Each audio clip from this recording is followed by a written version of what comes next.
para ibu nyai, para ustadzah, para syarifah, mudah-mudahan senantiasa dalam kasih sayang Allah Subhanahu wa taala. Juga tentu saja semua yang hadir di tempat ini, baik ibu-ibu, kakak-kakak, adik-adik, anak-anak, yang mudah-mudahan disayang Allah, dibahagiakan Allah, dirahmati Allah, dicintai Allah Subhanahu wa taala.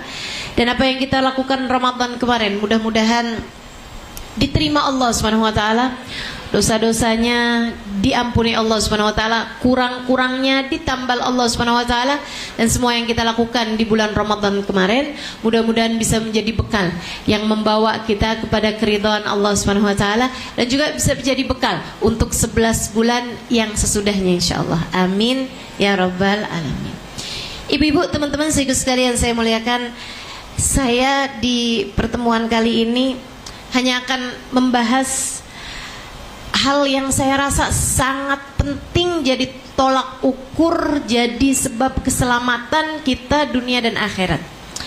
Kayak nggak penting tapi padahal penting. Kita pelajari dari Ramadan kita kemarin. Namanya niat. Dengerin bener-bener. Sesuatu hal yang kayak kecil aja, 4 huruf. Tapi teman-teman saudaraku sekalian, malah kalau dalam bahasa Arab cuma 3 huruf aja ya, nun, ya, sama ta, niat. Tapi penting banget melatar belakangi seluruh kehidupan kita.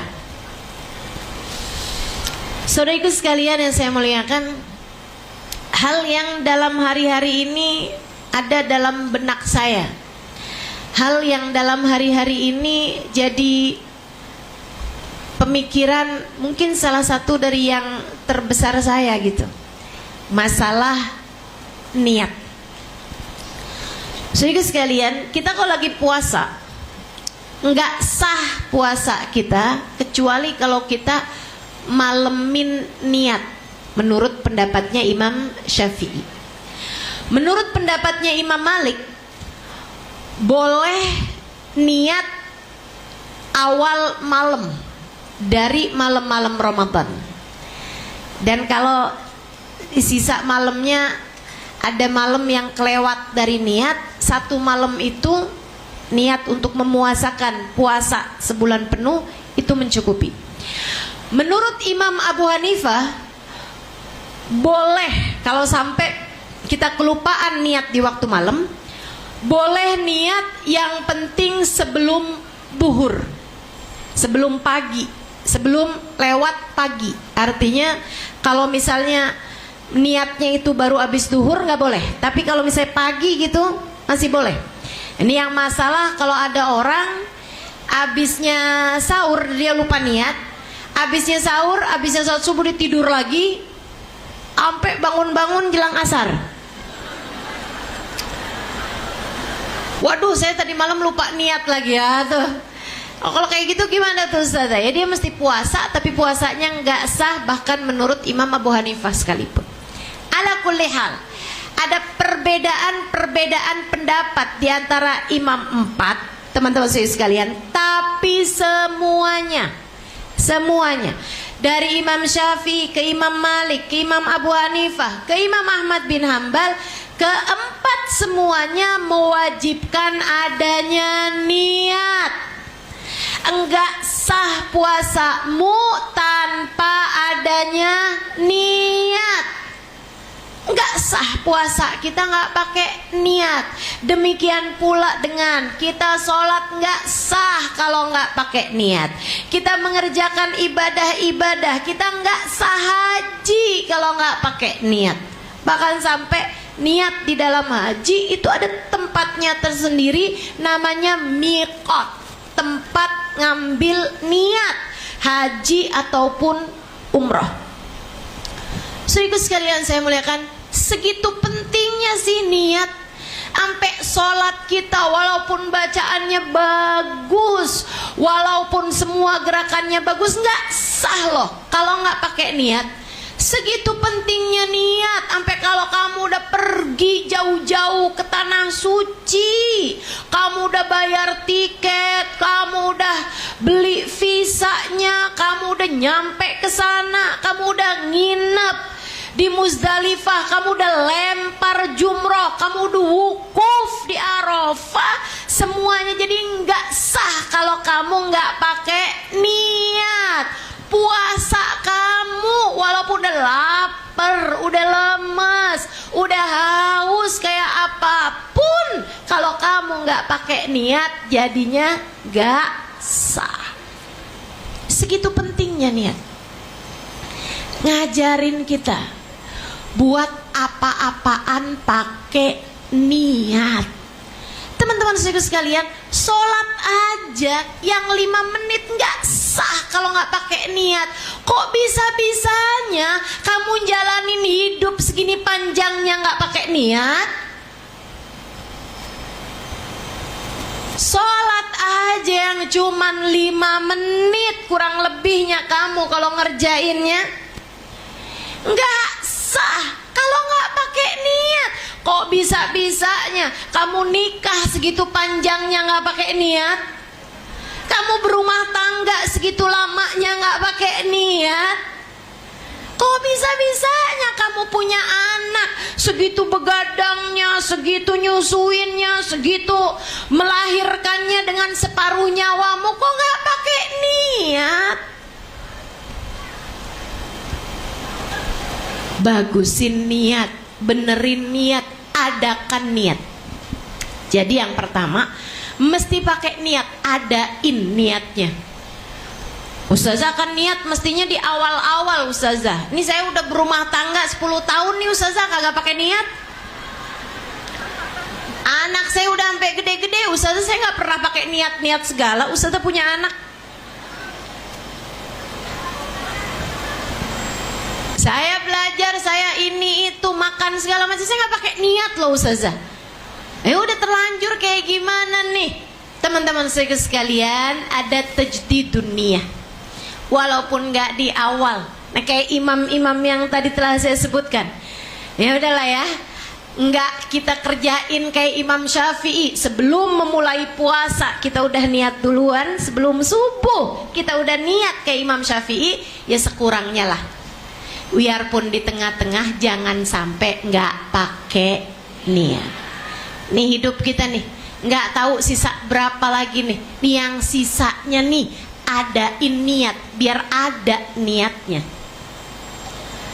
Maksudnya kita ngucap gitu Ustazah, saya niat hidup, nggak harus begitu. Karena niat itu adalah urusan hati. Kalau adik-adik yang belajar di pondok pesantren, nah itu ya, ada tuh an-niyatu mahalluha al-qalbu. Niat tempatnya adalah di dalam hati. Amma talaffuz biha fahiya sunnah. Adapun melafalkan niat, menyebutkan niat, mengingatkan niat, mengingat niat dengan menyebutkannya, hukumnya adalah sunnah. Maka nih pada hari ini saya mengingatkanmu biar kamu jadi ingat lagi dan bikin ada niatmu dalam kehidupan.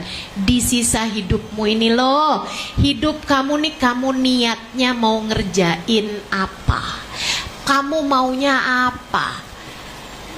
Oke, sholat kan kamu niat tuh, nih saya nih ke depan ini nih 4 rakaat nih saya niat mau sholat, usolli fardhu dhuhri 4 rakaat mustaqbilal kiblati, imaman atau makmuman lillahi ta'ala. Ini saya niat ya Allah mengerjakan 4 rakaat nih, habis ini ada rukunya, ada sujudnya, 4 rakaat nih ya Allah, menghadap ke arah kiblat. Saya sholatnya berjamaah, saya sholatnya fardu nih ya Allah, 4 rakaat ini saya kerjain lillahi ta'ala. Itu niat dalam sholat. Kita hidup nih juga nih, mau apa kamu dalam hidupmu ini, yuk kita adain niatnya, mengadakan niat.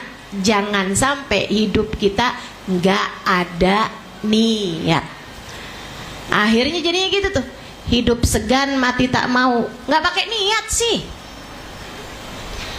Jadinya kayak orang puasa lupa niat di waktu malam. Siang-siang, saya lupa niat nih tadi malam, boleh makan nggak? Nggak boleh. Tapi kan puasa saya nggak sah. Iya tapi nggak boleh makan karena waktunya sekarang Ramadan. Minum aja dah, minum boleh nggak? Nggak boleh juga. Ya ampun. Puasa tapi jadi kayak nggak puasa, kan begitu? Nah teman-teman saudara sekalian, jangan sampai hidup kamu kayak begitu. Adain niatnya, harus ada niatnya. Milikilah niat. Harus punya niat. Hidup harus ada niatnya. Kenapa gitu? Dengerin katanya Nabi Muhammad. Pada hafal semuanya, tapi kadang suka nggak ngerjainnya, suka nggak kepikiran. Emang sih, yang namanya segala sesuatu tuh emang mesti ada gurunya. Urusan-urusan niat hidup aja mesti dikasih tahu, kan begitu ya? Hadisnya Nabi Muhammad udah pada hafal semuanya nih. Innamal a'malu, segala sesuatu tergantung dari niatnya. Sesuatu itu ada kalau ada niatnya. Artinya kalau nggak ada niatnya, jadi sesuatunya ada nggak ada. Makanya kalau kamu liatin nih, Ustazah kok saya hidupnya berantakan ya. Lah niat aja kagak ada, gimana nggak berantakan hidup kamu? Saya hari ini nih kayak nggak jelas hidup saya, nggak jelas di niatnya, makanya hidup kamu jadi nggak jelas. Ustazah rumah tangga saya nih kalang kabut mulu Ustazah, kayak kacau balau aja gitu Ustazah, kayak carut marut aja gitu, berantakan aja hidup rumah tangga saya nih Ustazah. Kadang-kadang semua itu tergantung dari niat. Innamal a'malu, katanya para ulama, tapi hadis itu pentingnya justru di bagian sesudahnya. Innamal a'malu binniyat wa innama likulli imri'in ma nawa. Segala perbuatan tergantung dari niatnya. Ada tidak adanya perbuatan tergantung dari ada tidak adanya niat. Bagusnya perbuatan tergantung dari bagusnya niat. Jeleknya perbuatan tergantung dari jeleknya niat. Wa innama likulli imri'in ma nawa. Dengerin, penting, biar kamu liatin hidup kamu. Wa innama likulli imri'in ma nawa. Semua orang dikasih sesuai dengan niatmu masing-masing.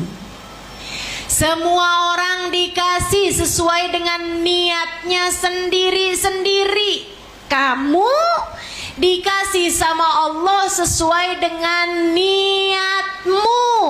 Kamu sekarang ini adalah hasil dari niat-niatmu yang kemarin-kemarin. Sebab Allah ngasih hidup untukmu sesuai dengan niatmu itu. Teman-teman sekalian saya muliakan, nih keadaan kamu sekarang ini dikasih sesuai dengan niatmu yang kemarin-kemarin. Ustazah keadaan saya nggak jelas. Iya karena niatmu kemarin-kemarin nggak paham sampai sini. Wa innama likulli imri'in ma nawa. Semua orang hanya akan diberi sesuai dengan niatnya.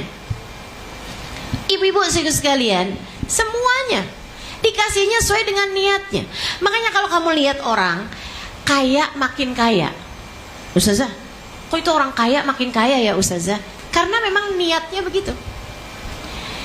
Dia niat hidupnya itu kepengen kaya, kepengen bisa perusahaannya itu, pengen bisa ada orang-orang kerja sehingga bisa memberikan banyak lahan pekerjaan kepada banyak orang.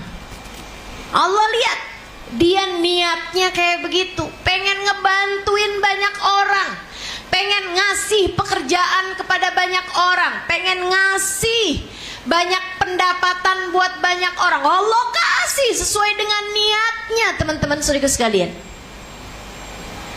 Ustazah, orang pinter kok makin pinter? Itu dia, karena dia punya niat.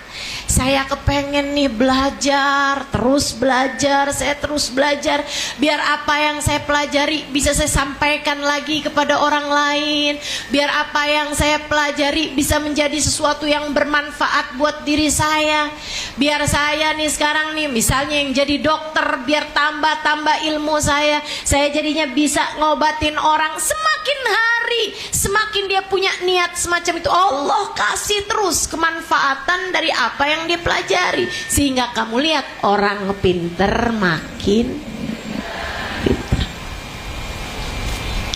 orang mulia makin mulia. Bu, saya kalau lihatin guru-guru saya, ibu-ibu nih saya kasih tahu, saya punya guru bu namanya Hubabah Nur. Hubabah Nur, saya sangat berharap ibu-ibu semuanya biar matanya bisa memandang wajah Hubabah Nur, biar punya niat. Ya Allah, saya niat ya Allah, pengen bisa mandang wajahnya orang-orang mulia ya Allah. Itu yang kayak begituan juga kamu niatin, minta sama Allah Subhanahu wa ta'ala. Kayak anak-anak pada kepengen ketemu artis, ya kan? Pada pengen ketemu selebgram, pengen ketemu yang dia idolakan gitu kan. Nah, teman-teman juga saya sangat berharap biar hati kamu punya kepengenan, punya niatan, biar bisa ketemu sama Hubabah insyaallah. Amin. Saya mendampingi beberapa perjalanan beliau. Kalau beliau di Indonesia juga sebagian perjalanannya saya dampingi dan saya terjemahkan juga. Saya liatin, kan saya ketemunya paling cepat setahun sekali sama beliau. Itu pun juga kalau beliau datang ke Indonesia. Ya kadang-kadang saya datang ke sana tapi jarang sekali juga.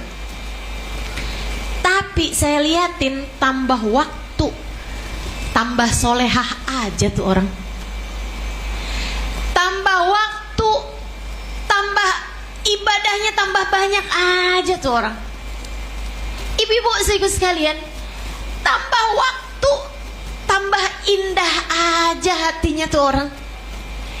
Ibu-ibu saudara sekalian yang saya muliakan, dulu waktu saya di sana, kita kalau baca sama Hubabah, baca ratib, haddad, itu kan ada afdalu dzikri fa'lam annahu la ilaha illallah, la ilaha illallah, la ilaha illallah, la ilaha illallah. Ada la ilaha illallahnya kan, ada zikrul jalalahnya. Saudara sekalian, dulu tuh kita bacanya 40 kali. Karena memang tulisannya di situ 40 kali. Lama-lama naik 50 kali karena memang tulisannya antara 40 atau 50 kali. Satu waktu udah di Indonesia nih, saya lagi di tengah jalan sama beliau, saya lagi satu mobil, satu kendaraan sama beliau. Kata Bapak Halimah, negeri ratib, kita baca ratib Halimah. Marhaba, saya bilang, ayo Bapak baca tuh Bapak, baca la ilaha illallah, la ilaha, sampai di la ilaha illallah itu kan. Begitu sampai 40, saya udah mau berhenti, tapi Bapak baca terus. Akhirnya kan saya pikir 50 nih, saya baca sampai 50, udah kan tuh selesai. La ilaha illallah Muhammadur Rasulullah. Babanya la ilaha illallah, la ilaha illallah, belum juga nih. Lanjut aja tuh saya bacanya. Ibu-ibu saudara sekalian, 100. Ratib tuh baca la ilaha illallahnya Ubaba 100. Nah, udah tuh 100. Berapa tahun kemudian baca lagi nih di tengah jalan lagi, malam-malam hari kita baca ratib. Agar ratib Halimah. Marhaba. Udah. La ilaha illallah. Saya udah tahu nih, 40 saya nggak berhenti, 50 nggak berhenti, 100 dong. Begitu 100, la ilaha illallah Muhammadur Rasulullah. Kata Ubaba 300 Halimah, 300. 300 Halimah. Allahu Akbar, 300. Tambah panjang aja ini. Baca 300 Bu la ilaha illallahnya. Tahun kapanan lagi nambah 500. Dan kemarin ini, tahun ini nih, saya baca la ilaha illallah, Bapak nggak berhenti-berhenti, ya Allah. 1000 bacanya. 1000 bacanya. Masya Allah, Masya Allah. Kemarin kami lagi nunggu pesawat di salah satu bandara, pesawatnya delay. Kita udah gelisah aja kan, mana habisnya itu datang langsung majelis gitu kan. Aduh, sian banget nih Bapak. Capek beliau gitu. Udah tuh, akhirnya Bapak bikin majelis, sempet tuh. Ada beberapa santri-santri yang ada, beliau bikin majelis di bandara. Di bandara. Habisnya itu udah selesai, saya bilang sama Bapak, mereka bilang katanya pesawatnya delay lagi Bapak. Masih belum tahu gitu berapa lama karena ada kerusakan di pesawatnya. Khair, nggak ada marahnya, nggak ada apa ya, kalau kita itu kan udah kesel, ada kayak keinginan untuk berkata kasar. Kayak mau bilang gitu kan, kita nih bukan orang nganggur woi,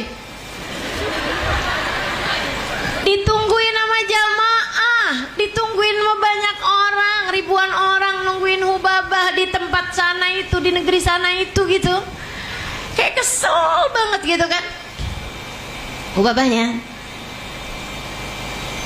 fi musalla Halimah, ada musalla di sini Halimah? Ada Ubaba, saya bilang. Sholat waktu kayak jam segini nih, jam 10-an. Ubaba udah duha, udah isyraq. Panjang, beliau ibadahnya panjang teman-teman. Saya tuh setiap kali ngelihat beliau ibadah, saya ngerasanya jadi kayak remehan rengginang di Kalengkongguan. Yang banyak nih kalau lebaran nih, banyak nih kalau lebaran. Kita ngelihat Kalengkongguan udah mau ngambil wafer aja gitu, buka isinya rengginang. Bener? Saya tiap kali ngelihat ibadahnya Hubabah Nur, saya ngerasanya remehannya bahkan bukan rengginangnya, bukan rengginangnya udah habis, ke sisa-sisa remehan itu saya tuh. Tiap kali ngelihat Hubabah ibadah, makanya emang nih diri saya ini mesti sering-sering ketemu kayak Hubabah Nur, kayak Hubabah yang lain teman-teman. Karena kalau ketemunya sama teman-teman gini aja nih, saya berasanya kita 11-12. Bahaya nih. Beliau nanyain musola di mana, saya tunjukin musolanya. Saya ke sana, beliau wudu sebentar. Punya wudu teman-teman, mereka nggak akan batal wudu kecuali langsung wudu kembali. Jadi mereka batalin wudunya emang di kamar mandi dan udah siap langsung wudu lagi. Orang-orang mulia tuh kayak gitu. Beliau tajdidul wudu gitu kan, kamar mandi, habis itu wudu, sholat. Udah tuh, udah. Kalau udah ngelihat Hubabah Nur sholat, udah nggak usah ditungguin lama. Kayak kamu bilang, saya kalau lagi tidur jangan ditungguin ya, lama nggak bangun-bangun gitu kan. Itu mereka kalau udah mah ibadahnya kayak begitu teman-teman saudara sekalian. Ahli ibadah tambah ahli ibadah. Kenapa? Niat, hidup mereka niat. Makanya kenapa ibadahnya tambah bagus, akhlaknya tambah bagus, hatinya tambah bagus, ilmunya tambah bagus, kemanfaatannya tambah luas, hidupnya punya niat. Nih makanya saya kasih tahu sekarang, teman-teman saya sekalian, kamu harus punya niat dalam hidup. Ustazah, niatnya buat apa nih Ustazah? Nih, saya kasih tahu. Saya perhatikan ibarat niat itu bangunan. Orang hidup di atas muka bumi ini nih, ada 3 lantai niat. Yang pertama di bawah, orang-orang yang niat hidupnya, mereka sadar atau mereka enggak sadar, niat hidupnya cuman li ajli nafsi, untuk nyari kesenangan diri sendiri. Hati-hati, hati-hati. Ini kalangan-kalangan paling rendah dari manusia di atas muka bumi ini. Nyari senang buat dirinya sendiri. Kalau ditanyain ngapain kamu begitu, semuanya buat nyari senang diri sendiri. Kamu makan ngapain? Ya biar kenyang. Kamu tidur ngapain? Ya biar hidup. Oh nggak tidur-tidur kan mati, ya kan? Kamu makan, minum ngapain? Ya, biar hidup, biar saya nggak mati. Gitu. Urusannya cuman biar saya. Bahkan ketika dia memutuskan untuk berumah tangga, kamu ngapain kawin? Ya biar saya seneng lah, biar ada yang nafkahin saya. Nah, perempuan nih banyak nih. Ustazah doain dong saya Ustazah biar cepat dapat jodoh. Kenapa gitu? Saya nggak mau jadi beban orang tua mulu. Oh, terus kamu nggak mau jadi beban orang tuamu, sekarang kamu mau jadi beban suami kamu gitu? Cuman pindah pembebanan. Hati-hati sama niat teman-teman. Makanya kenapa kamu sesudah menikah kok saya cuman jadi beban suami saya? Dari awal kamu niatnya emang begitu. Allah bakal kasih kamu sesuai dengan niatmu. Ustazah doain dong saya Ustazah biar nikah, biar dapat jodoh. Kenapa gitu? Biar nggak malu Ustazah kalau ditanyain pas lagi mudik lebaran. Kamu kapan nikah? Udah 5 bulan yang lalu. Kan enak Ustazah jawabnya. Oh kamu nggak tahu, abis pertanyaan kapan nikah, disusul pertanyaan kapan punya anak. Habisnya punya anak 1, disusul pertanyaan kapan nambah anak lagi. Dan gak kelar-kelar teman-teman saudara sekalian, gak selesai-selesai kalau kamu urusannya sekedar bisa jawab pertanyaan orang. Kebanyakan orang tuh, Ustazah saya kepengen nikah dengan orang yang mencintai saya. Kenapa? Biar ada yang sayangin saya. Sian bener. Biar ada yang mencintai saya. Sian bener. Biar ada tempat pulang. Ya Allah, selama ini kamu gak punya tempat pulang. Hati-hati sama niat. Kamu harus punya niat, tapi harus bener niatnya. Jangan sampai niatmu seperti kebanyakannya orang, cuman memikirkan saya. Tuh, rata-rata orang hidup cuman mikirin saya. Doain biar saya cepet lulus kuliah.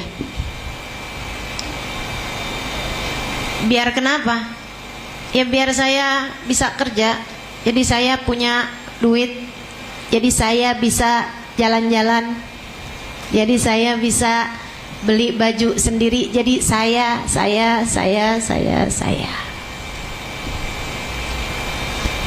Niat manusia kebanyakan begitu.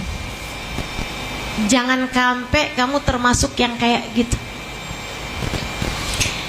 Saya pengen sisa hidup kamu indah. Saya pengen sisa hidup kamu berkah.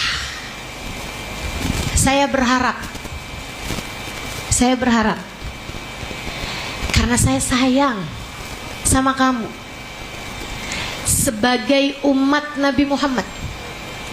Saya berharap dengan saya menyayangimu, Nabimu Muhammad sayang sama saya.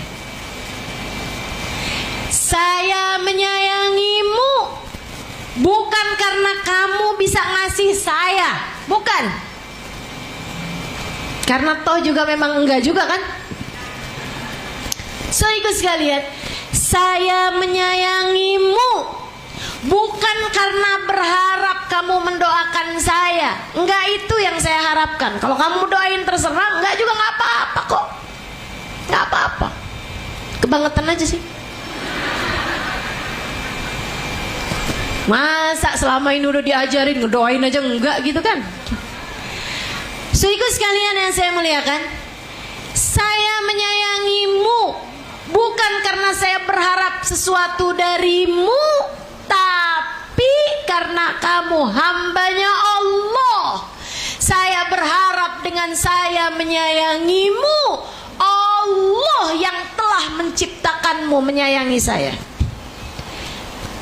Saya kasih tahu kamu, kalau kamu kepengen hidupmu berkah di sisa hidupnya, kalau kamu kepengen hidup kamu indah di sisa hidupmu, kalau kamu kepengen hidup kamu bahagia di sisa hidupmu, dunia hingga akhirat nanti, benerin niat. Dan ini saya kasih tahu, berhentilah untuk sekedar berharap saya. Berhentilah berharap begitu. Saya pengen saya sehat. Saya pengen saya dicinta suami saya. Saya kepengen suami saya nggak pergi dari saya. Saya kepengen anak-anak saya hormat sama saya. Saya kepengen tetangga-tetangga semuanya baik sama saya.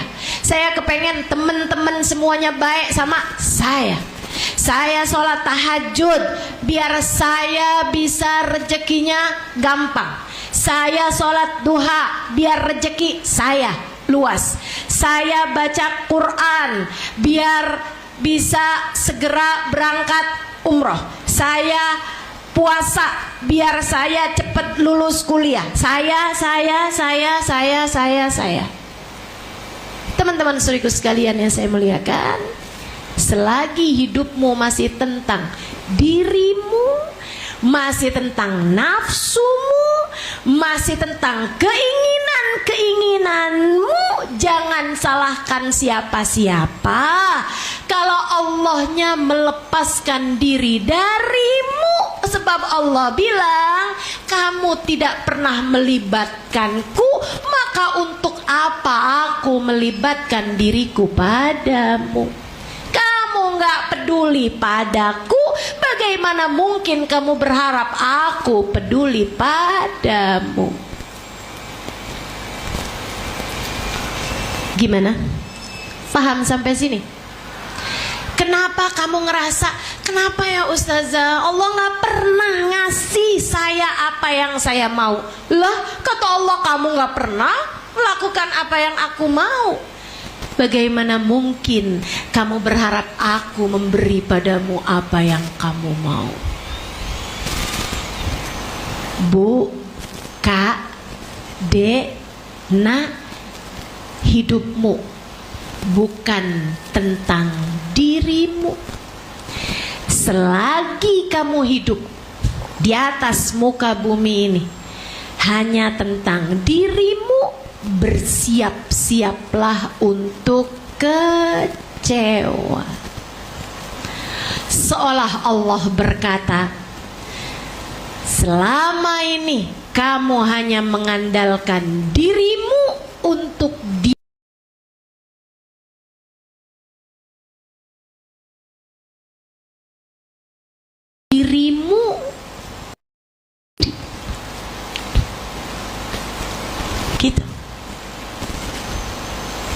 berantakan. Dek, kalau kamu sekolah, belajar di pondok pesantren, niatmu hanya untuk sekedar biar saya pinter, biar saya nanti dapat jodohnya orang yang pinter, biar saya nanti bisa dapat pekerjaan yang bagus, saya bisa jadi orang mulia, saya bisa jadi orang yang dihormati sama orang, saya bisa jadi orang yang punya banyak uang, saya. Siap-siaplah kamu kecewa. Kamu juga, Bu, yang mondokin anak, jangan cuma niatnya biar anak saya nanti jadi orang mulia, jadi saya nanti kalau hadir majelisnya Ustazah Halimah bisa duduk di VIP.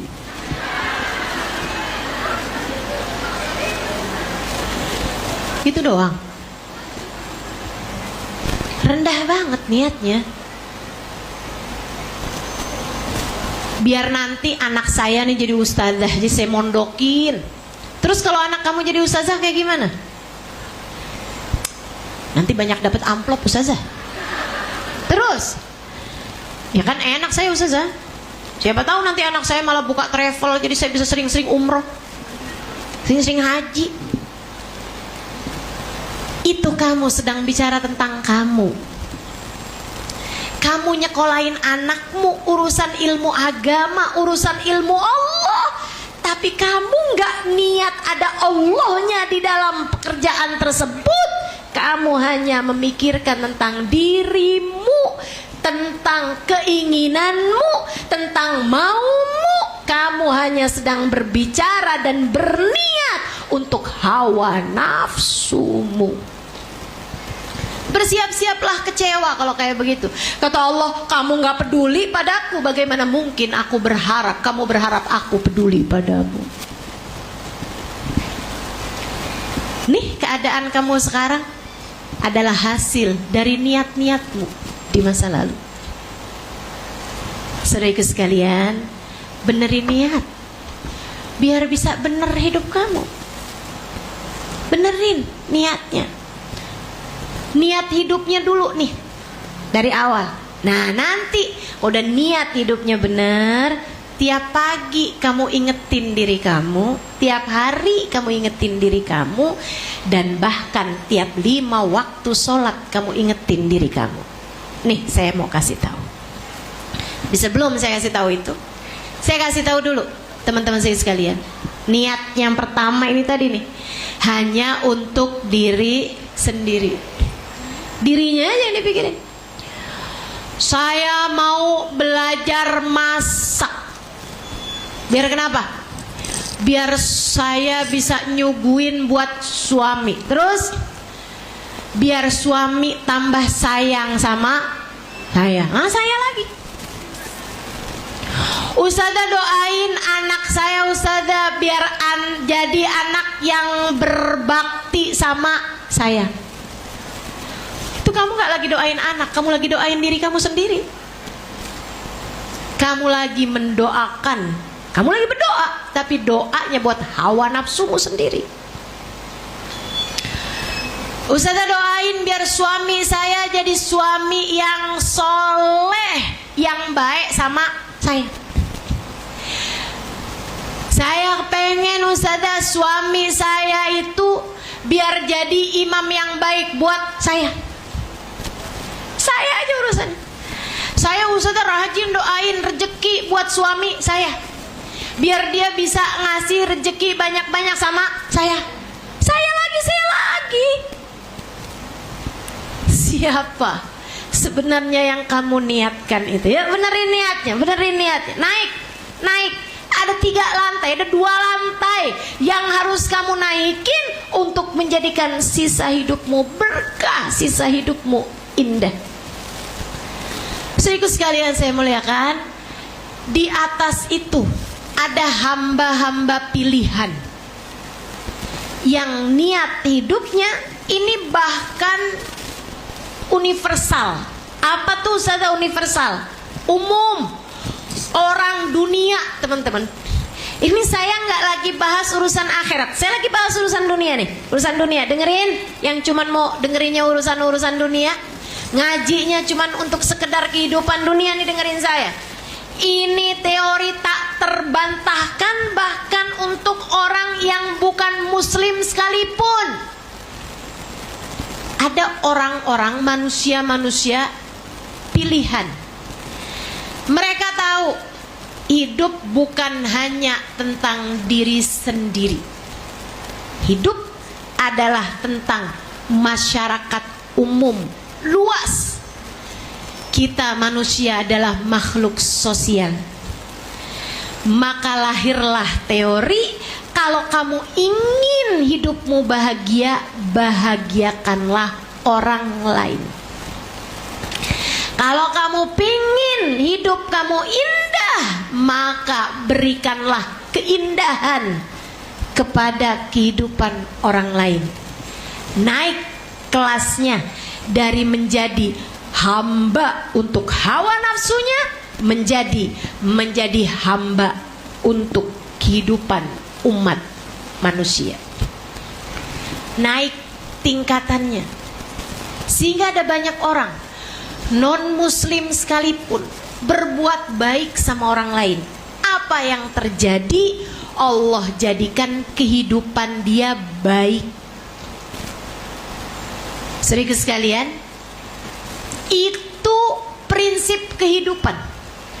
Mau siapapun orangnya. Ustazah, kenapa ya? Saya nih orang Islam Ustazah, saya sujud, saya ruku, saya bahkan bangun tahajud, saya bahkan puasa sunnah Ustazah. Tapi kehidupan dunia saya nggak bagus Ustazah, rezeki saya nggak lancar Ustazah. Tapi saya liatin sebelah saya Ustazah, nggak Islam, nggak percaya sama Allah, tapi kehidupan dunianya bagus Ustazah, rezekinya lancar. Kok bisa begitu Ustazah? Ya, karena dia sebelah kamu tuh hidupnya buat memberi kemanfaatan pada orang lain. Ibu-ibu sekalian saya muliakan,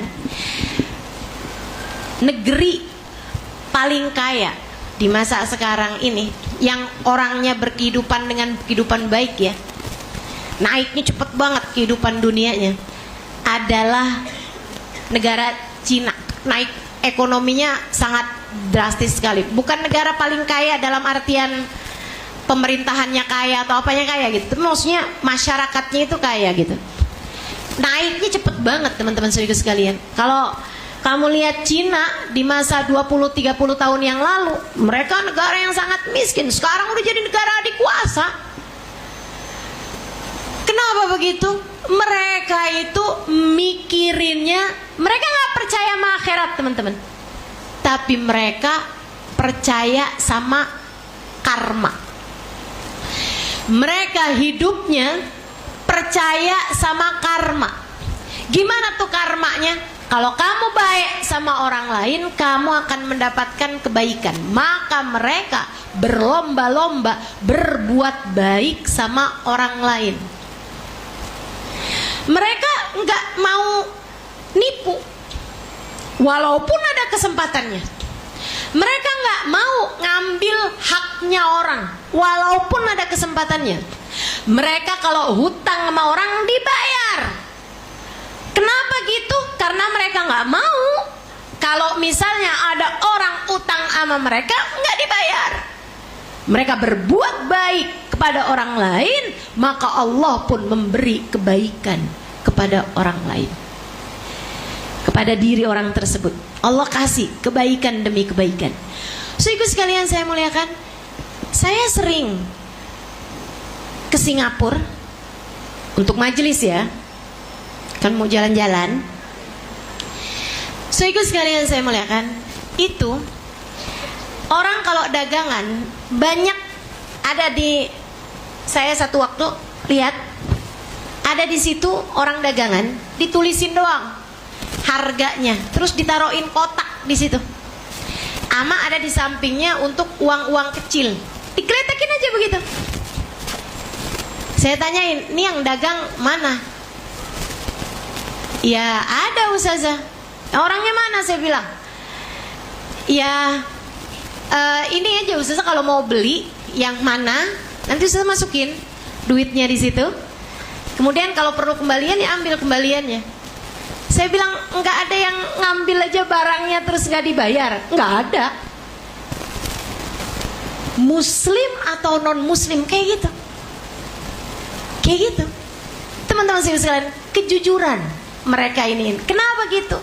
Karena mereka niat hidupnya dari awal itu untuk keberlangsungan umat manusia. Mereka nggak percaya sama Allah loh ini, tapi mereka percayanya sama karma.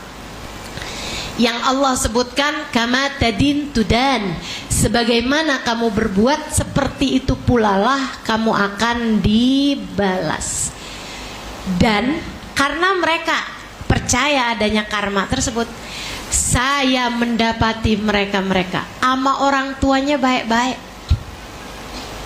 Sama orang tuanya baik-baik. Kalau teman-teman pergi ke mall-mall yang ada di Jakarta, pemandangan ini sering kamu lihat. Ada orang dewasa 40-an tahun, 50-an tahun bawa orang tuanya, ibunya atau bapaknya gitu ya, di kursi roda, diurusin sama mereka dengan sebenar-benarnya. Enggak ngarep surga loh ini, enggak percaya sama surga. Mereka enggak percaya sama surga. Pakaiannya terbuka ini itu, tapi mau apa? Bapaknya mau apa? Ibunya dikerjain. Sebab mereka bilang, kalau saya berbuat baik sama orang lain, apalagi sama orang tua saya, kehidupan saya bakal berkah, kehidupan saya bakal bener. Dan bener adanya kayak begitu, kehidupannya tambah bener, tambah bener, tambah bener, tambah. Saudariku sekalian yang saya muliakan, tuh orang-orang yang ada di lantai atas itu. Ini saya nggak lagi berbicara tentang dunia Islam. Saya sedang berbicara kamu sebagai manusia. Selagi kamu hidup, niatnya hanya untuk dirimu. Apa-apaan kamu cuma mikir dirimu, dirimu, dirimu. Saya. Bersiap-siaplah untuk kecewa terhadap kehidupan dunia ini sebelum naudzubillah min dzalik. Jangan sampai terjadi kamu hanya akan kecewa di akhirat nanti. Allahnya bilang, kamu gimana berharap saya tidak meninggalkanmu sekarang, jika bahkan di dunia saja kamu selalu meninggalkanku. Tak pernah ada aku dalam hidupmu, kamu hanya selalu memikirkan dirimu sendiri. Yuk, mulai sekarang jangan jadi kayak begitu. Hidup tidak tentang dirimu, naiklah. Jangan jadi egois. Itu dosa terbesar umat manusia. Egois. Dosa pertama umat manusia. Ini saya kasih tahu. Dosa pertama umat manusia adalah dosanya iblis ketika disuruh sujud kepada Nabi Adam. Apa jawabnya iblis? Ma mana'aka an tasjuda li Adam id amartuk. Kata Allah nih, iblis, kenapa kamu gak mau sujud sama Adam, padahal aku yang memerintahkanmu. Kata Allah, kan selama ini saya kasih kehidupan sama kamu, selama ini saya menyelamatkan kamu. Sekarang aku perintahkan padamu buat sujud kepada Adam, kenapa kamu gak mau? Apa jawabnya iblis? Iblis nih teman-teman, ibadahnya panjang. Jangan kamu kira hidupnya durhaka. Enggak, ibadah panjang, sujudnya panjang. Jadi kamu gak bisa bilang, Ustazah, saya nih Ustazah, hidup saya udah bener Ustazah. Selepas dari niat-niat yang Ustazah bilang, selama ini saya memang nyarinya saya. Tapi saya sholat, saya puasa, saya doa, saya pergi ziarah, saya baca sholawat, semua ibadah itu saya kerjakan. Jangan sampai kamu jadi kayak iblis. Iblis ibadah lebih panjang daripada dirimu itu. Ma min buk'ah fil ard wala fis sama, katanya Imam Al-Ghazali dalam kitabnya Minhajul Abidin, illa waqad sajad iblis fi sajdah. Tidak ada satu jengkal tanah di bumi ataupun di langit kecuali udah pernah jadi tempat sujudnya iblis. Iblis kerjaannya sujud, nggak di bumi, nggak di langit.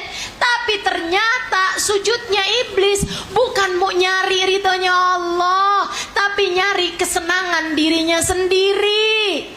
Saya sujud biar saya jadi ahli ibadah. Saya sujud biar saya jadi hamba yang soleh. Saya sujud biar saya terus urusannya. Iblis kayak begitu. Jadi katanya Allah sama iblis tanyain, kenapa? Padahal aku yang suruh kamu iblis buat sujud ma Adam, kan aku yang suruh. Apa katanya iblis? Ana khairun minhu, saya lebih baik daripada Adam. Kenapa kamu gak mau sujud? Saya lebih baik daripada dia. Ngapain saya sujud sama dia ya Allah? Apa jawab Allah? Fahbit minha fa innaka rajim. Keluarlah kamu dari surga wahai iblis, sesungguhnya kamu terkutuk. Selama ini aku kira kamu hambaku, ternyata kamu hanya hamba untuk hawa nafsumu sendiri. Selama ini kamu adalah budak untuk dirimu sendiri. Siapa bilang sujud itu urusan siapa yang lebih baik daripada siapa? Sujud itu perkara taat kepada perintahku wahai iblis. Ketika aku memerintahkanmu kamu sujud, maka kamu pun harus sujud. Bukan kepada siapa, tapi tentang siapa yang memerintahkan. Kamu jangan sampai sholat hanya untuk kamu, doanya hanya minta sesuatu untuk dirimu, kamu puasa hanya untuk kamu, keinginan kamu hidup kamu. Takutnya kamu diusir dari surga kebahagiaan hidup dunia, sebagaimana Allah telah mengusir iblis dari surganya Allah Ta'ala. Jangan jadi orang egois yang selalu berkata saya. Kenapa suami saya nggak bisa sayang sama saya? Kenapa suami saya nggak bisa ngasih sama saya? Padahal dia punya duitnya. Semua hanya tentang saya. Bersiaplah diusir dari surga kebahagiaan di dalam hatimu sendiri kalau hidupmu hanya tentang saya. Naik teman-teman, niatnya kamu naikin. Jadi ustazah gimana nih? Hidup saya buat orang gitu? Betul, kamu harus memberi kemanfaatan. Katanya Nabi Muhammad, khairukum anfa'ukum linnas. Sebaik-baik kalian adalah yang bermanfaat buat orang lain. Katanya Nabi Muhammad alaihi salam, annas iyalullah ahabbuhum ilallah anfa'uhum li'iyalih. Manusia ini semuanya keluarganya Allah. Keluarganya Allah nih, semua manusia nih ciptaannya Allah, keluarganya Allah. Maka yang paling Allah sayangi yang bisa memberikan kemanfaatan bagi orang lain. Kamu jadi anak, jadilah anak yang bisa memberi kemanfaatan pada orang tuamu. Jangan hanya mendapat kemanfaatan dari orang tuamu. Kalau bapak saya meninggal, saya dapat apa ya? Nyari manfaat namanya. Sebagai anak berilah kemanfaatan kepada orang tua. jangan hanya mengambil manfaat dari orang tua. Sebagai istri, berilah kepada suamimu, berilah perhatian, berilah cinta, berilah doa, berilah ketulusan, berilah kasih sayang. Jangan hanya berharap kamu mendapatkan itu semuanya. Enggak, jadilah orang yang memberi. Di saat kamu memberi, kamu akan mendapatkan. Teori kehidupan, prinsip kehidupan yang gak akan pernah berubah, teman-teman. Kamu jadi guru, jadilah guru yang bisa memberikan kemanfaatan kepada yang hadir di kelasmu, yang duduk di kelasmu, yang hadir di majelismu. Jangan berharap mendapatkan kemanfaatan. Apa nih yang bisa saya dapat dari murid-murid saya? Nggak ada urusan. Selagi kamu bisa memberikan, kamu akan mendapatkan. Tapi berilah, berilah, berilah. Semakin banyak kamu memberi, maka baliknya bakalan banyak pula. Nggak usah khawatir tentang hal itu. Sebab kebaikan yang kamu lakukan, kata para ulama, kayak meneriakkan suara di dalam gua. Kamu kalau ke gua, kamu bilangin, kamu cantik, tik tik tik tik, balik ke kamu. Nggak ada cerita kamu cantik. Kalau kamu jelek, lek, nggak ada ceritanya. Seperti apa kamu bersuara, seperti itu pula lah suara tersebut akan kembali padamu. Seperti apa kamu berbuat, seperti itu pula lah kebaikan ataupun keburukan yang akan kembali padamu. Kata Allah dalam Al-Quran, a'udzubillahi minasyaitonirrajim, in ahsantum ahsantum li anfusikum wa in asatum falaha. Kalau kamu berbuat baik sama siapapun, kamu sejatinya sedang berbuat baik pada dirimu sendiri. Kalau kamu berbuat jahat kepada siapapun, kejahatan tersebut hanya akan kembali kepada dirimu sendiri. Nggak ada yang pergi kemana-mana. Ustazah, tapi saya udah baik sama dia. Ustazah, dia nggak baik sama saya. Ya, tapi kamu dibaikin sama yang lain kan. Dan kalau kamu dijahatin sama seseorang, artinya ada kejahatan yang telah kamu lakukan selama ini kepada orang lain. Gitu. Nggak kemana-mana kok, nggak kemana-mana. Semua hanya akan balik kepada dirimu sendiri. Lihat kehidupanmu itu, teman-teman. Lihat kehidupanmu itu. Apa yang kamu lakukan itu kayak nebar benih. Semuanya hanya akan kamu panen untuk dirimu sendiri. Maka jangan hidup hanya untuk diri sendiri. Jadilah seseorang yang memberikan kemanfaatan kepada orang lain. Bu, paham sampai sini? Dek, ngerti sampai sini? Nah, sekarang saya mau kasih tahu. Ada tingkatan yang lebih tinggi dari itu semuanya. Untuk itulah Allah mengutus para nabi.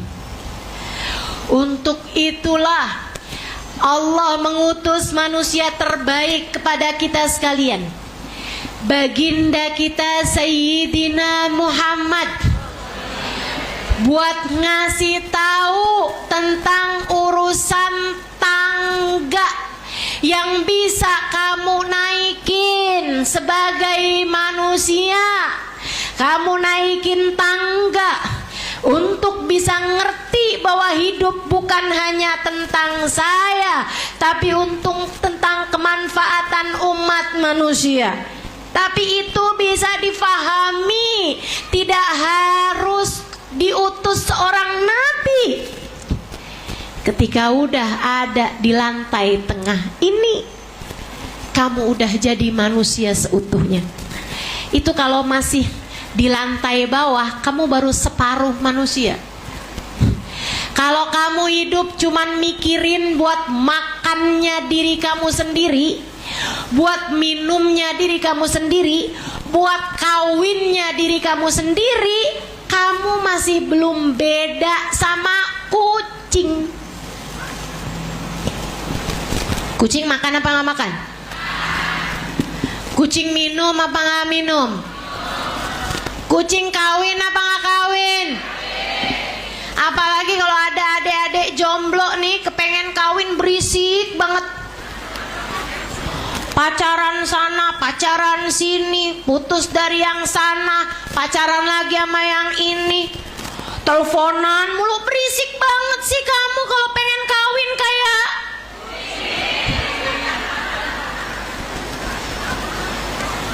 Kamu bukan kucing, Dek. Kamu bukan binatang, Bu.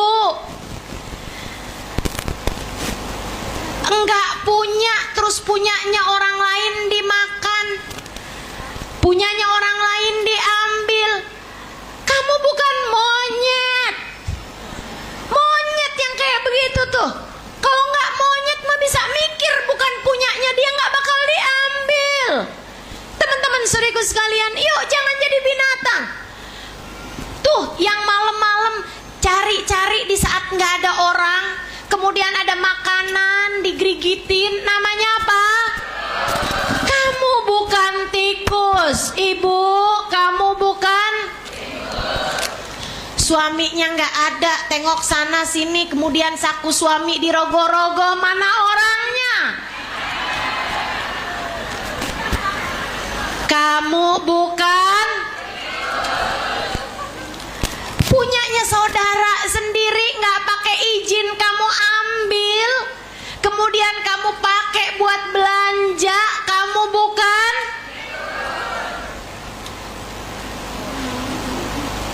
Jangan merasa udah jadi umat Nabi Muhammad kemudian cinta sholawat, jadi orang aja belum.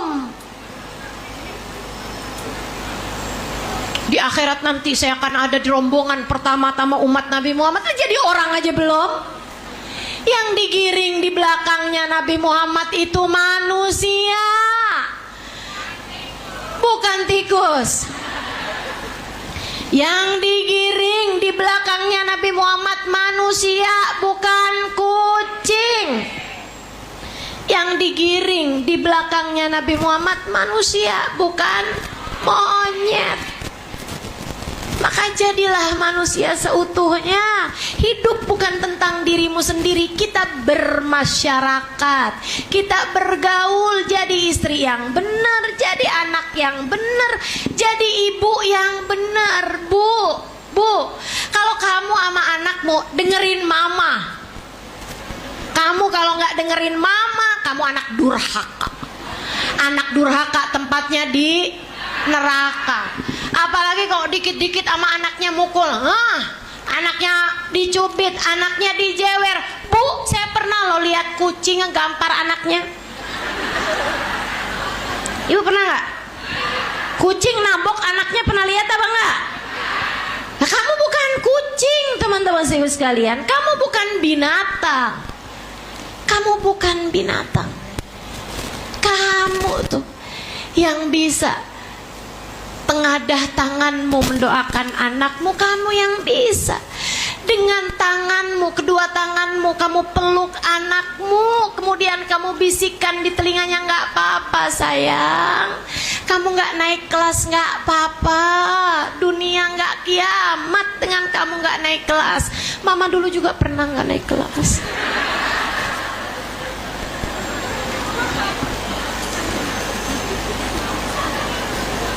Kamu yang bisa ngerjain itu, kamu yang bisa ngerjain itu.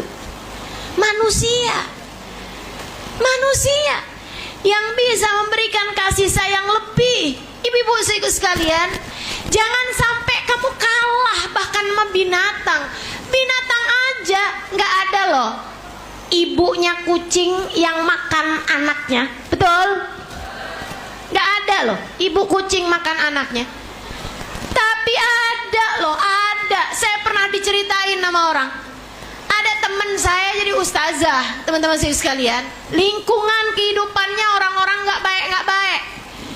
Banyak juga perempuan-perempuan yang na'udzubillah min dzalik menjual dirinya gitu. Akhirnya dia bikin pengajian malam minggu, biar anak-anak muda-muda tuh sama dia dikumpulin, diajakin baca maulid, diajakin baca Quran, dikasih makan enak-enak, senang-senang. Anaknya pada mau, ibunya yang jadi lebih jahat daripada binatang. Ibunya datengin saya, Ustazah, dicerita sama saya. Ibunya bilang, kamu kalau bikin pengajian jangan malam minggu dong. Kalau malam minggu tuh banyak om-om nyari anak saya. Lumayan tuh kalau malam minggu tuh penghasilan anak saya. Sekarang anak saya jadi nggak bisa ngasih saya lagi. Innalillahi wa inna ilaihi roji'un. Na'udzubillah min dzalik. Udah lebih jahat daripada setan. Ini lama-lama nih setan kalau baca nih koran atau baca internet nih, setan nih, kayaknya setan gantinya manusia bilang a'udzubillahi minasyaitonirrajim, kayaknya setan yang bilang a'udzubillahi minan nasir rajim. Ya Allah, aku berlindung dari kejahatan manusia yang terkutuk. Kata setan nih, kayaknya manusia lebih jahat daripada saya dah, saya cuti aja dah. Naik, jangan hanya hidup di atas di atas muka bumi ini, bahkan jadi manusia pun enggak, naik jadi manusia. Nah, nanti kalau kamu udah bisa jadi orang yang hidupnya bermasyarakat, baik sama semua orang, bisa menebarkan kemanfaatan bagi orang lain, memberi, enggak usah berharap dikasih, itu biarkan jadi teori yang memang akan datang, jadi prinsip kehidupan aja, itu jadi bonus kehidupan aja, nggak apa-apa. Kamu naik kemudian menjadi orang-orang yang untuk itulah Nabi diutus kepada umat manusia, ngasih tangga. Nabi itu diutus umat manusia, diutus oleh Allah kepada kita, teman-teman. Nabi Muhammad diutus Allah untukmu buat ngasih tangga, buat bikinin kita tangganya nyampaikan kamu kepada Allah. Biar kamu niat hidupnya bukan hanya untuk dirimu, bahkan bukan untuk dirimu. Kamu niat hidupnya bukan hanya untuk kemanfaatan umat manusia, tapi kamu ngerti arti menjadikan hidup lillahi ta'ala. Nabi Muhammad, kalau kamu mau tahu apakah Allah ngutus Nabi Muhammad buat saya nih, udah dapat belum nih hasilnya? Saya nih terhadap terutusnya Nabi Muhammad nih, saya udah ngikutin belum nih jalannya? Liatin apakah hidupmu sudah lillahi ta'ala. Apakah selama ini kamu sudah hidup untuk Allah Ta'ala, yang di saat malam meskipun hawa nafsumu memintamu untuk tidur, karena itu memang lagi jam-jam ngantuk-ngantuknya, tapi kamu tahu Allah memintamu untuk bangun tahajud. Kata Allah Subhanahu wa taala, kadzab manidda'a mahabbati idza jannahul lail nama anni. Bohong orang-orang yang aku cinta padaku, tapi kalau malam-malam aku tungguin kagak ada bangun-bangunnya. Saya ditinggalinnya tidur dari awal malam atau tengah malam sampai akhir pagi, sampai subuh kagak ada bangun-bangunnya. Bohong tuh kata Allah. Dia tidak hidup untukku. Kalau kamu hidup buat Allah, apa yang kamu mau tinggalkan. Kamu bangun di waktu malam, tahajud kamu. Kalau Allah bahkan nanya, kamu tahajud karena kepengen rezekimu diluaskan? Enggak ya Allah, rezekiku adalah urusanmu. Aku enggak mau ikut-ikut campur terhadap urusanmu. Aku bangun ya Allah, karena aku adalah hambamu. Engkau memintaku untuk bangun, aku pun bangun menghadapkan diriku padamu.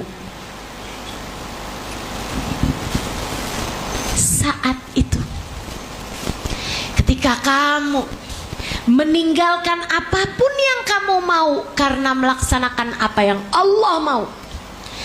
Di saat kamu lapar tapi kamu puasa, kamu tinggalkan makan minummu karena Allah, karena Allah. Kenapa kamu rela lapar, kamu rela haus? Karenamu ya Allah.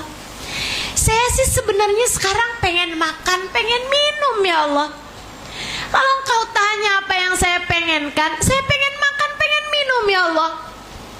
Apakah kamu lakukan ini untuk mendoakan anakmu yang sekarang sedang sakit? Enggak ya Allah, enggak. Sakitnya anakku adalah urusan antaramu dengan anakku. Anakku hambamu, engkau Tuhannya ya Allah. Saya sekarang berpuasa bukan karena berharap anak saya cepat lulus ujian atau saya dapat duit banyakan dari suami saya, enggak ya Allah, atau rezeki saya jadi lapang, enggak, itu urusanmu ya Allah. Saya berpuasa karena aku tahu ya Allah engkau meletakkan keridhoanmu pada puasaku, maka aku pun rela lapar haus karenamu ya Allah. Karenamu ya Allah. Saudaraku sekalian, ketika kamu nih di hari-hari lebaran kayak begini, saya tahu mungkin kamu pengennya tiduran di rumah, rebahan. Ada kajiannya Ustazah Halimah loh. Iya gak apa-apa, saya dengerin live streaming aja. Tapi kamu datang ke majelis ini, kamu udah tinggalkan kesenanganmu. Hati-hati sama niat, hati-hati sama niat.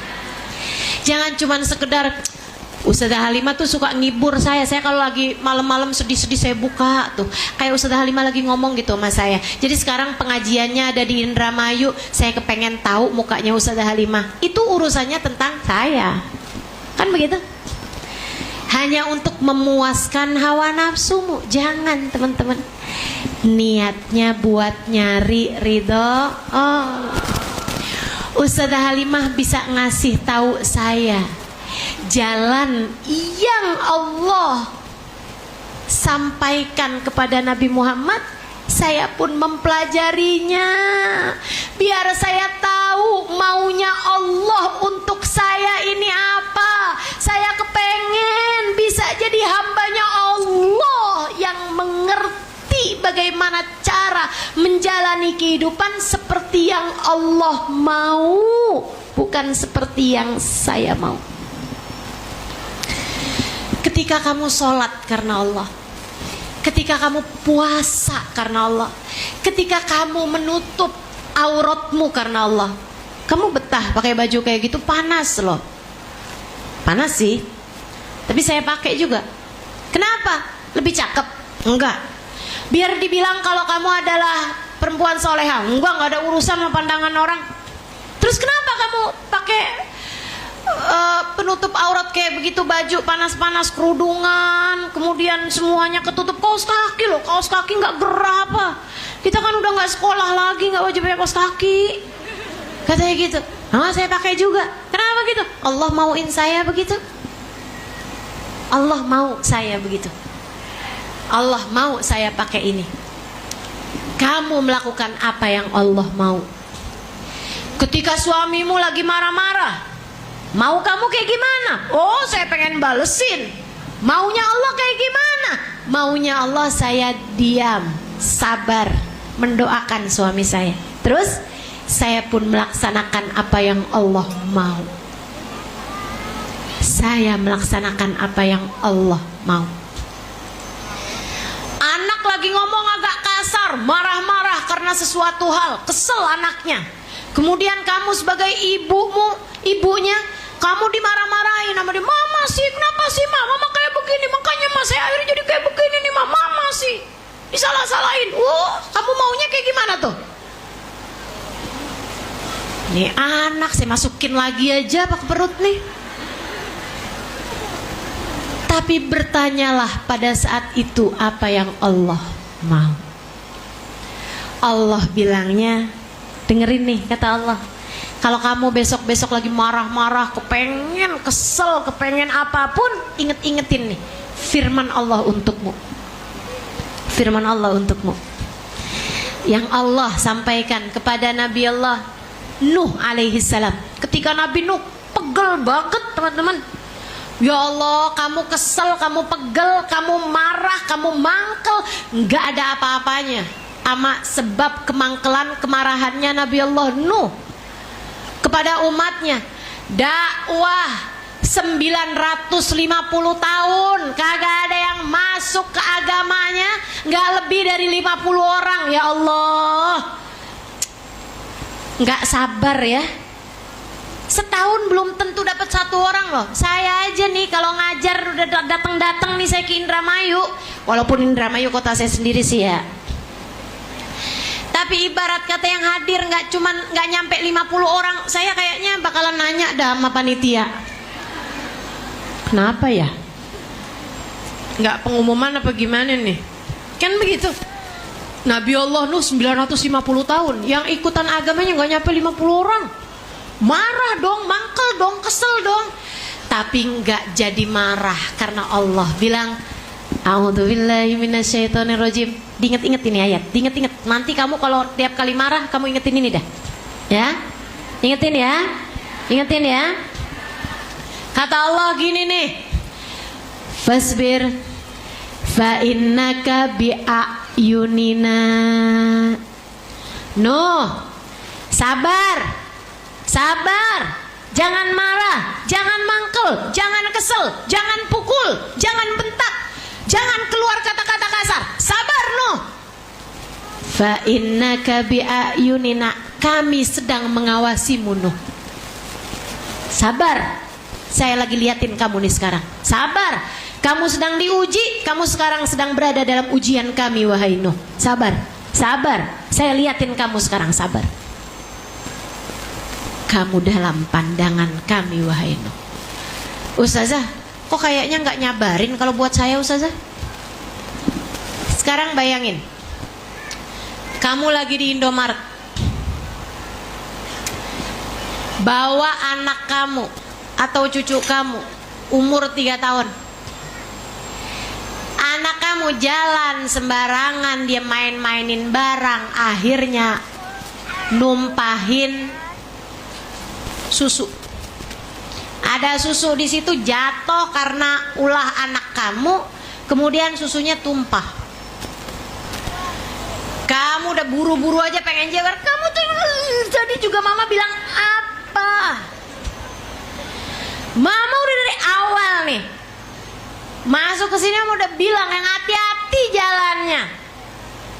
Kamu udah mau cubit tuh anak, kamu udah mau jewer anak kamu. Tiba-tiba saya masuk ke situ. Saya halimali terus, saya halimali terus. Tiba-tiba kamu satu lorong sama saya liatin kamu, saya awasin kamu. Kira-kira kamu jadi nggak marah? Jadi nggak kamu jewer?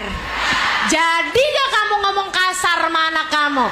Nggak jadi. Kamu begitu lihat saya, kamu langsung bilang, Ustazah, anak saya Ustazah numpahin susu Ustazah, anak saya doain apa Ustazah biar jadi anak baik Ustazah. Gitu bukan?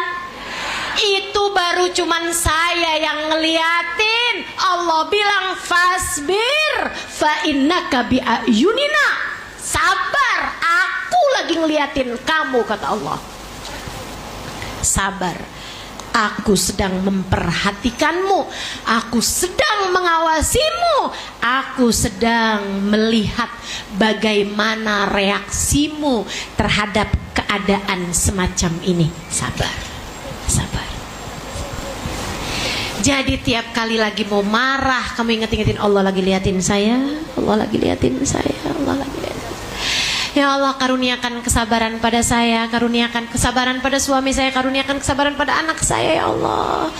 Ya Allah, rahmati kami, sayangi kami ya Allah. Gitu. Insya hiduplah buat Allah Bu, hiduplah buat Allah. Dek, hiduplah buat Allah. Hidup buat Allah. Kalau kamu nikah, niat nikahnya bukan buat nyenengin orang tua, bukan buat nyenengin diri sendiri, bukan buat biar ada yang nafkahin, bukan. Kamu niat nikahnya melaksanakan perintah Allah. Melaksanakan perintah Allah. Allah nyuruh kita buat menikah. Allah nyuruh kita buat menikah. Dan karena Allah nyuruhnya kita buat menikah, itu kan kalau ada datang jodohnya, ya kan?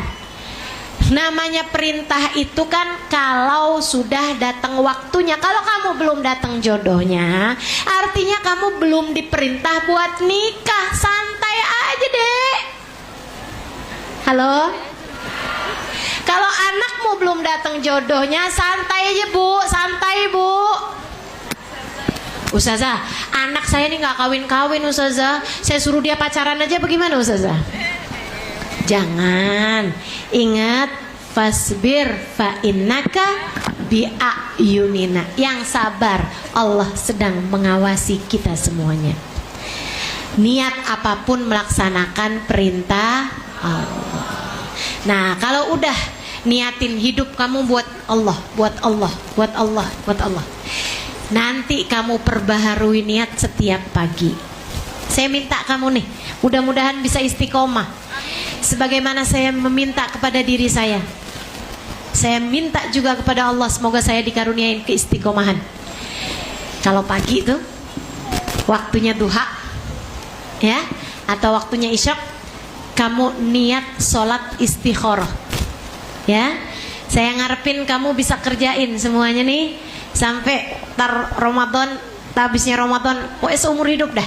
Sisa hidup kamu nih, mudah-mudahan kamu bisa istiqomah ngerjainnya. Buat niat memperbaharui niat, buat melaksanakan pembaharuan niat tiap pagi habis sholat subuh, habis kan zikir-zikir tuh ya. Pagi-pagi tuh isyraq, duha, sholat istikharah 2 rakaat. Gak usah panjang-panjang, 2 rakaat aja. Gak usah baca Al-Baqarah, Al-Him, gak usah. Modelan kamu kuliah kulhu aja gak apa-apa.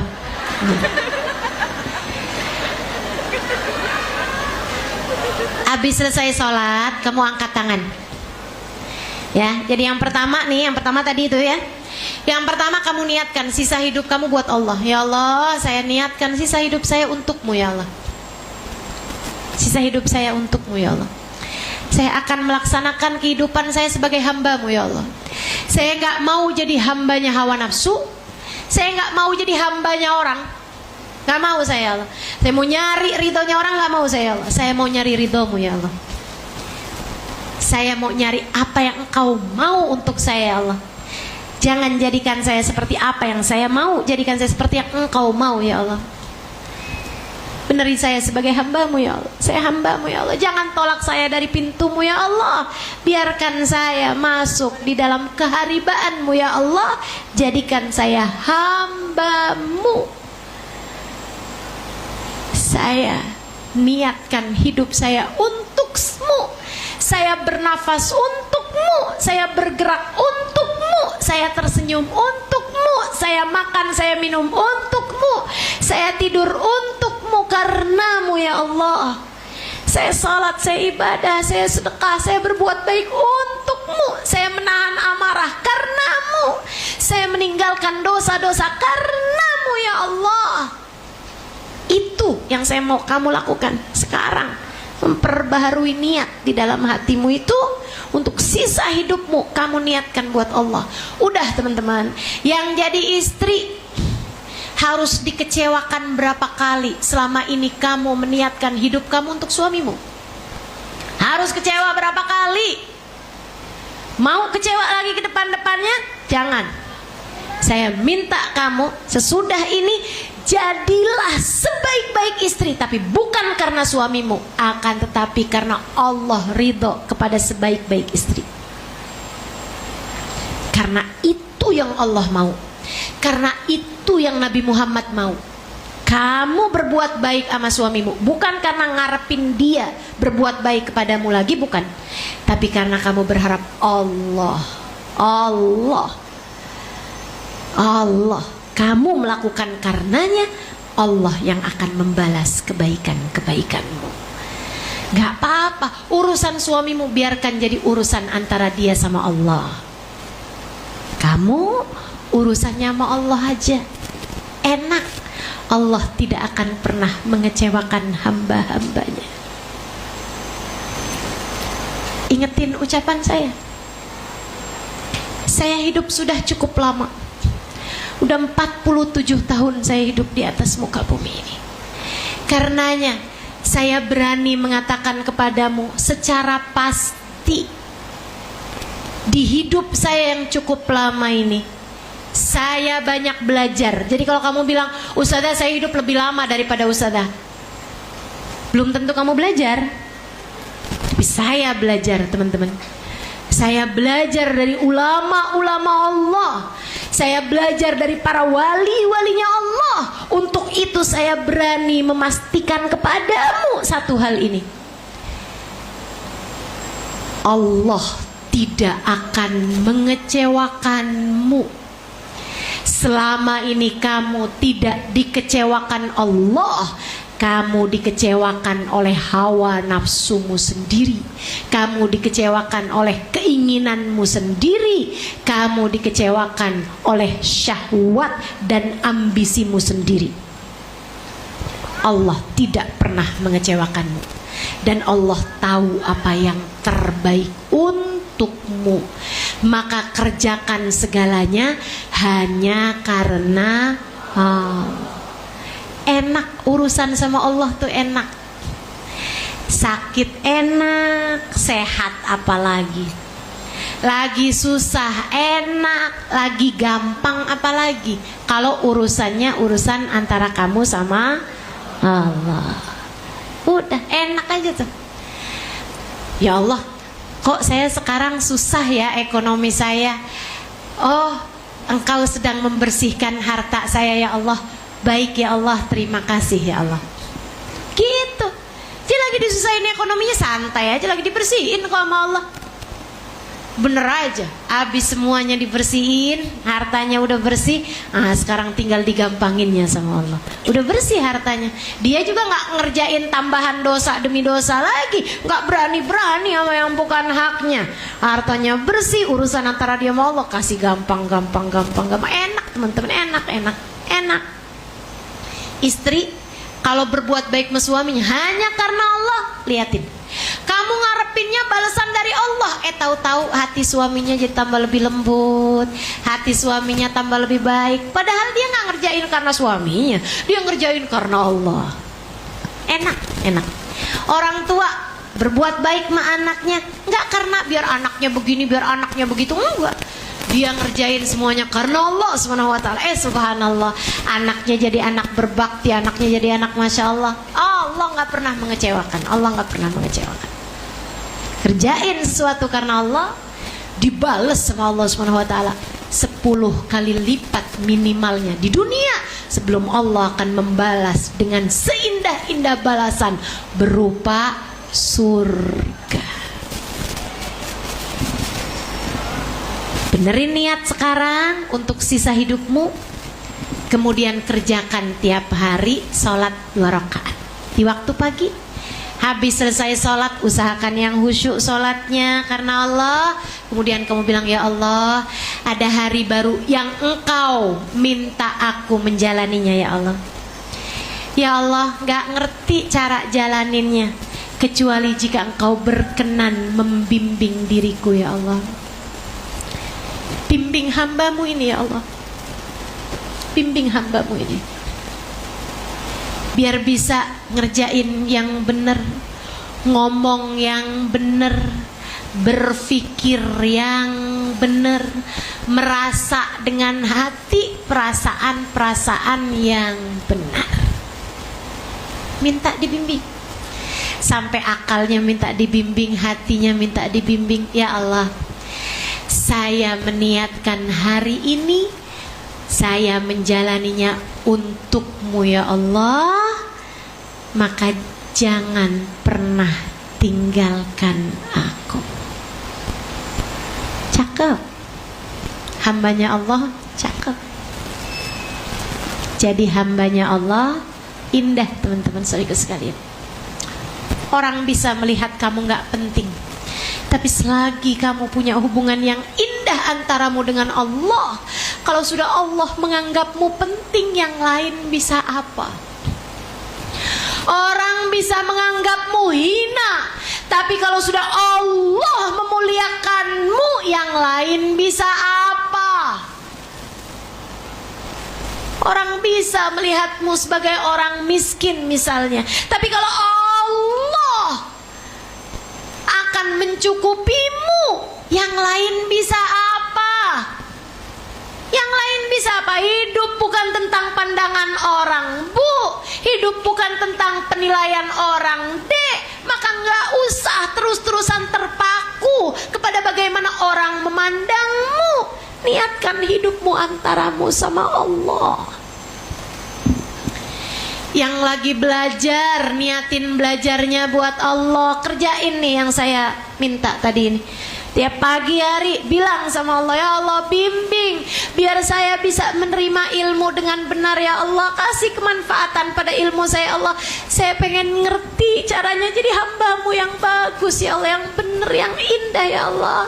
Karuniakan kepada saya ilmu yang Engkau inginkan, ya Allah. Gitu. Hidup buat Allah Subhanahu wa taala. Saudara sekalian saya muliakan. Nah, selain daripada itu, Ustazah, kenapa Ustazah ngajarin ini padahal ada yang lebih sering lagi gitu kan buat kita kerjain? Karena kita nih kadang-kadang suka susah konsentrasinya, tapi kalau buat konsentrasi setiap pagi berapa menit gitu lebih mudah, teman-teman. Diajarkan oleh guru-guru saya untuk jangan meninggalkan satu hari tanpa istikharah. Ustazah, kalau saya mens gimana? Nah, kalau lagi mens kan sholat istikharahnya nggak boleh, tapi doanya kan bisa. Duduk di waktu pagi, ya, kamu berzikir, kamu beristighfar 100 kali misalnya. Kamu baca zikiran-zikiran pagi, wirdul latif, zikir pagi sore itu kan. Nah, kamu baca, habisnya itu kamu angkat tangan, ya Allah, ada hari baru yang Kau perintahkan aku untuk menjalaninya, ya Allah. Perintahkan saya buat menjalaninya. Ya Allah, nggak ngerti cara jalaninnya kecuali Kau bimbing saya, Allah. Bimbing saya, Allah, biar bisa jalanin sesuai dengan apa yang Kau inginkan. Gitu, ya. Nah, sisanya yang terakhir, tiap sholat Allah sebenarnya sudah mengingatkan kita urusan niat. Tiap sholat, Allahu Akbar, Allahu Akbar kabira, walhamdulillahi katsira, subhanallahi bukratan wa asila. Ya Allah, aku mengagungkanmu dengan seagung-agungnya dirimu, ya Allah. Aku bertasbih kepadamu sepanjang siang dan malamku, ya Allah. Inni wajjahtu wajhi lilladzi fataras samawati wal ard. Aku hadapkan diriku, saya menghadapkan diri saya, ya Allah, yang hina dina penuh dosa ini, lilladzi fataras samawati wal ard, kepada Engkau, ya Allah, penguasa langit dan bumi. Hanifah, saya menyerah, saya tunduk, saya pasrah, saya patuh. Muslimah, saya menyerah kepadamu, ya Allah. Wa ma ana minal musyrikin, saya enggak pernah ragu-ragu kepadamu, ya Allah. Inna salati wa nusuki wa mahyaya wa mati lillahi rabbil. Salat saya sekarang, ya Allah, enggak cuman salat yang ini, wa nusuki, semua ibadah saya, zikir saya, ngaji saya, hadir di majelisnya saya, ya Allah. Saya ngajar, saya belajar, saya sedekah, semua ibadah saya. Mahyaya, bahkan mahyaya, hidup saya, Allah. Saya makan, saya minum, saya tidur, saya jalan, saya senyum, saya nangis, saya berangkat, saya pulang, saya apapun yang saya lakukan. Mahyaya wa mamati, sampai saya mati nanti, ya Allah, lillahi rabbil alamin, hanya untukmu, ya Allah. Hanya untukmu, ya Allah. Betapa seringnya selama ini kita bohong sama Allah. Kita bilang inna salati wa nusuki wa mahyaya wa mamati lillahi rabbil alamin la syarika lahu wa bidzalika umirtu ana minal muslimin. Kata Allah, emang iya? Bukannya kepengen dapat duit? Emang iya? Bukannya kepengen dicintai sama suaminya? Emang iya? Bukannya kamu kepengen punya ini punya itu? Emang iya? Lillahi rabbil alamin katamu dalam setiap sholatmu. Ya Allah, saya lakukan sholat ini nggak ngarep apa-apa, nggak pengen apa-apa.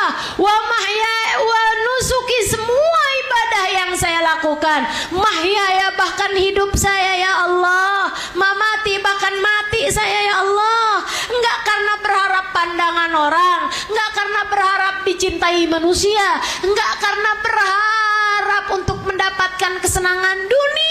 Semuanya saya lakukan lillahi rabbil alamin, karenamu ya Allah, hanya untukmu ya Allah. Engkau penguasa alam jagat raya, hidup matiku ada dalam kendalimu. Saya lakukan semuanya karenamu ya Allah, karenamu ya Allah. La syarikalah. Tak akan aku duakan engkau dengan apapun.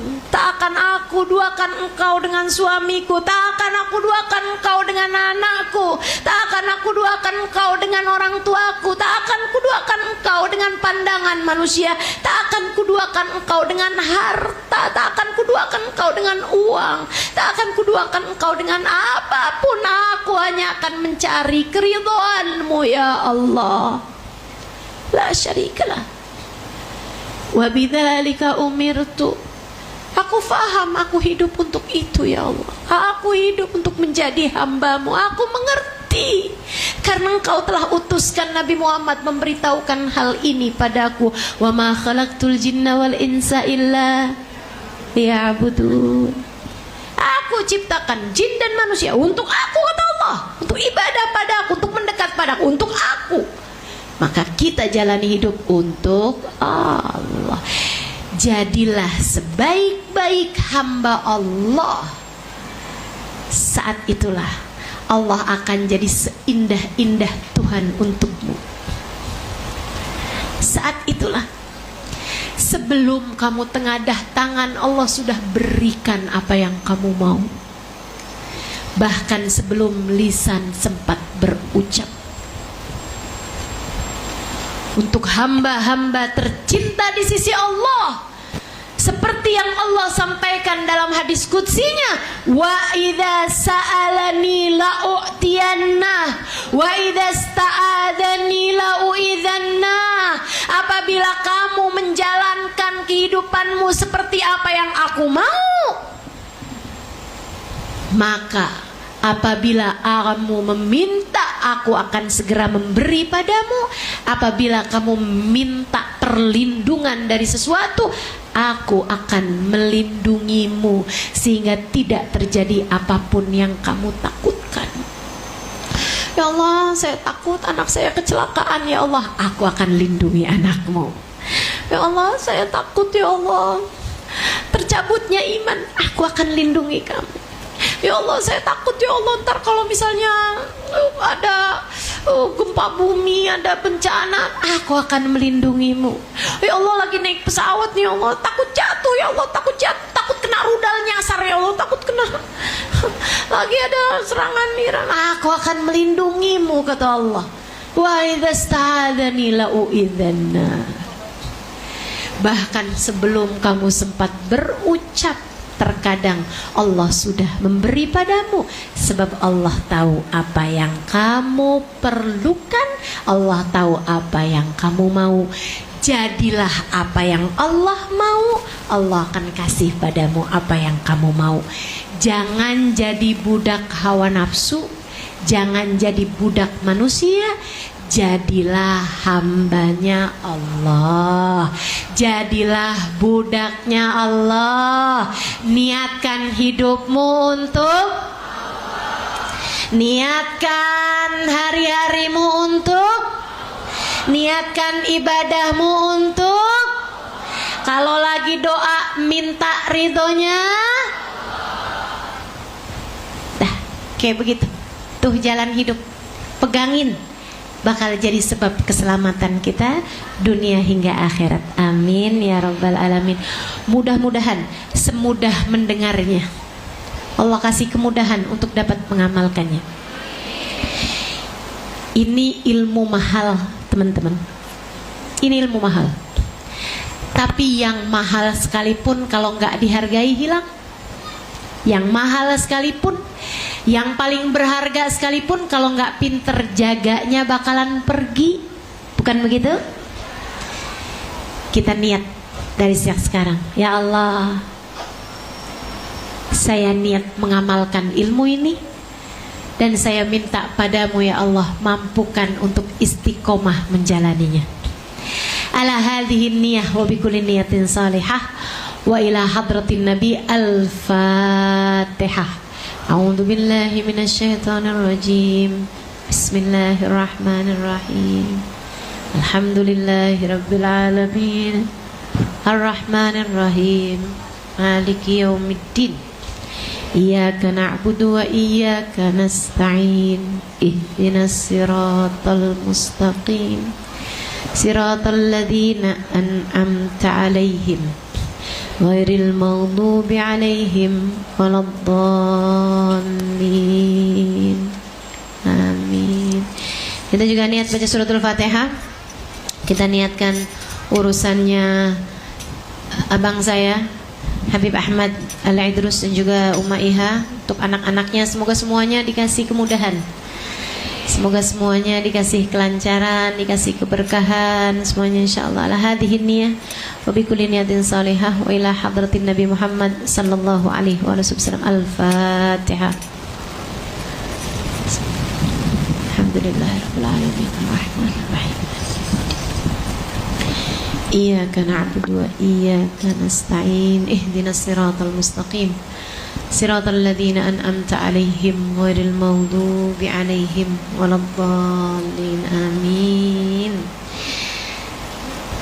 Allahumma bihaqqil Fatihah, birmatil Fatihah, barakatil Fatihah, taftah lana abwabal khair, tu'amil lana muamalat ahlal khair, takfina min jamil fitan wal mihan bu'us wa dhair, innaka wali kulli khair, mutafaddil bi kulli khair birahmatika ya arhamar rahimin. Allahumma inna nas'aluka ziyadatan fid din, barakatan fil umur, wa sihhatan fil jasad, wa sa'atan fil rizqi, taubatan qabla al maut, wa syahadatan 'indal maut, maghfiratan ba'dal maut, wa afwan indal hisab, wa amanan minal azab, wa nasiban minal jannah, wa rizqna an-nadhar ila wajhikal karim. Allahumma afina min balaik, wa uzi'na syukra na'maik, wa adhikna bardafik, wa halawata munajatik. Allahumma ma qadaita lana min amrin fahfad alaina fihi al-aql wad-din. Allahumma ma qadaita alaina min amrin faj'al akibatahu rasyada. Allahumma inna nas'aluka minal uqul awfaraha, minal adhani asfaha, wa minal a'mali azkaha, wa minal akhlaqi atyabaha, wa minal azzaki azzalaha, minal afi akmalaha, minad dunya khairaha, wa minal akhirah na'imaha bihaqqi sayyidina Muhammadin sallallahu alaihi wasallam.